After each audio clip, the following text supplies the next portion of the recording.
Friday, February 18th, 7 p.m. Mountain Time, 2018. You guys all remember the 4.2, 4.4 quake over in the UK yesterday? Felt by people all over the entire island, even as far away as the southeastern edge of Ireland, up into the Isle of Man. I was just told a gentleman by the name of John sent me some information regarding seismographs in this area, and he also told me that a person he knows that stays up here at the Isle of Man felt the earthquake, that it was very strong. And I think that's 150 miles from the epicenter. Let's just check real quick. 168. It was also, whoops, I didn't want to save that. It was also detected over here in Heartland on a seismograph, which is just 50 miles away, 52. And it was detected over here on the southern coast of Ireland, around 186 miles away. So widespread. No damage, no injuries that I know of, which is excellent. We don't like to see that. But here's the thing. On the 9th, this gentleman showed me some seismographs that were presenting some very unusual signatures from all around the area. And I'm going to share those with you right now. Like these seismographs here, I had one just not 20 minutes ago change as I was going through looking at them. It went from this signature here to a real small little signature, and we'll see if it happens again. But this is a seismograph from the 17th. This is the day of the earthquake, but about 12 hours prior to the earthquake. This energy, whatever it is, went on for about an hour. Here is another seismograph. This is at Heartland. You know where Heartland is? 50 miles right here from the epicenter of the earthquake. 50 miles. This energy occurred on the 9th, February the 9th. Look at that. What was influencing the ground on February the 9th? Very strange. Could it be the moon? Had a gentleman by the name of Drago send me this. It's a moonrise and moonset phase calendar, and it's something that he's used for many years. He's very familiar with this. He follows the moon quite closely, and he noticed a very big discrepancy. The moon is off. He noticed, he's noticed over the years, that typically the moon rises the day following anywhere from 50 to 60 minutes. So let's say on Tuesday the moon rises at 4 a.m. Well, typically the next day the moon will rise between 4:50 and 5 a.m. the next day. 50 to 60 minutes apart.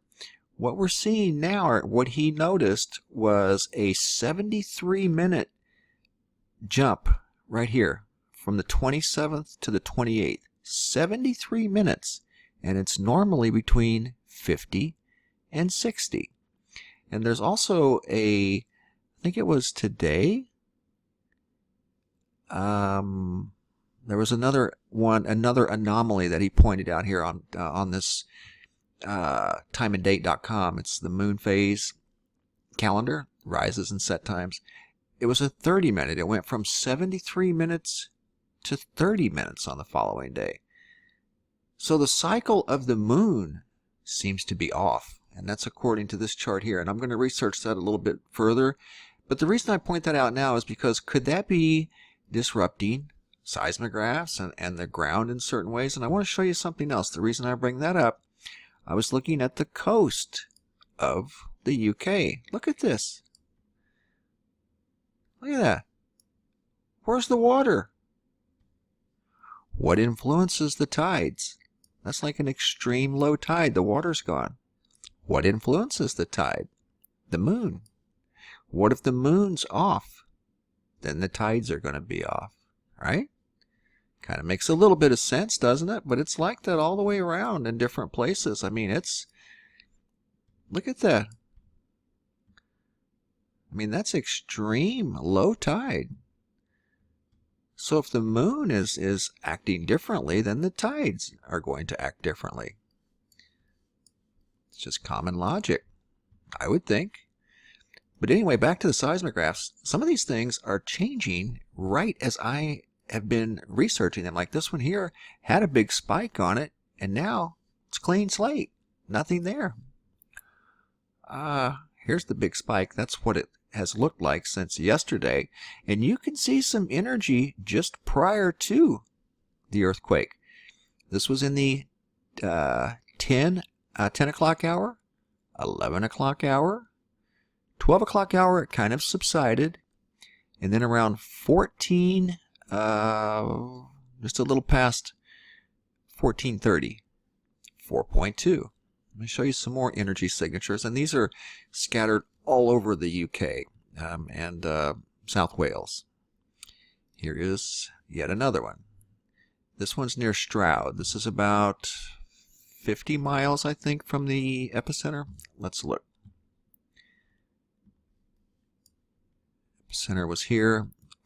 That's the epicenter, a couple miles north of Swansea. Stroud is... There's Stoke-on-Trent. Let's look up Stroud.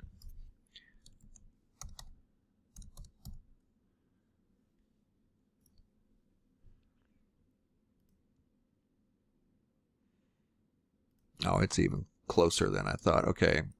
Stroud, let's just measure real quick since we're here for perspective purposes. Actually not, 70 miles.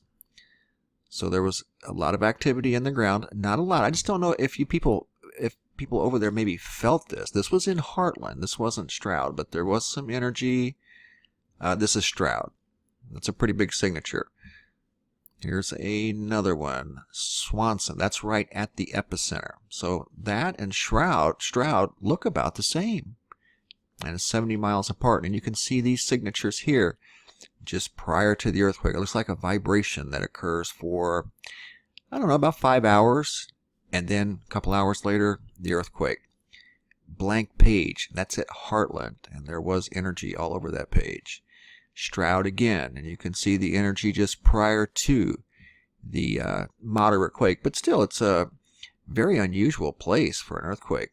This is in Lewiston, I think, or Lewiston Stroud. But you can see there, that's a very unusual energy signature, and that was at 1 in the 1 o'clock hour on the 17th. This one has been reduced. I have to look up the place, but this did have a very large signature at the time of the 4.4 earthquake, and it was just recently, within the last hour, reduced to that. That's what it looked like. There's another signature. They all look like this pretty much. Anywhere on the island. This one here, nothing. Nothing there. As if it didn't happen. Here you go. This is the 9th. Look at all this energy. February the 9th. 1 week. Actually, just over a week prior to the earthquake. More energy here on the 9th. This isn't far from the epicenter. This is at the epicenter. On the 9th. February the 9th. Swansea. Look at that. It's like a steady vibration for 9 hours. About 9.5 hours. So a lot of energy being moved around by what? I don't know. But we have noticed the moon is off. A lot of people have noticed that the moon is off. Now the tides, we've known that the tides have been off. The water is disappearing in some places. Kind of puzzling. Doesn't make sense. So we look at the moon. The moon is off. Tides look to be off. You look at the shoreline over here, like I pointed out earlier. Those shorelines don't look typical. Looks like extreme low tide. So if the moon is off, then maybe the tides are going to be off. And if the water is being displaced in different places, then the water weight transfer could be responsible for the earthquake. That's what I'm getting at. I'm trying to piece this together to make sense.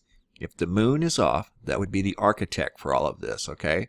So the moon's the architect, The moon is moving water around in this case it would be in the extreme low tide. It's just moving it around in unusual patterns that we don't normally see. Now we're seeing all kinds of strange signatures show up on seismographs that we don't normally see.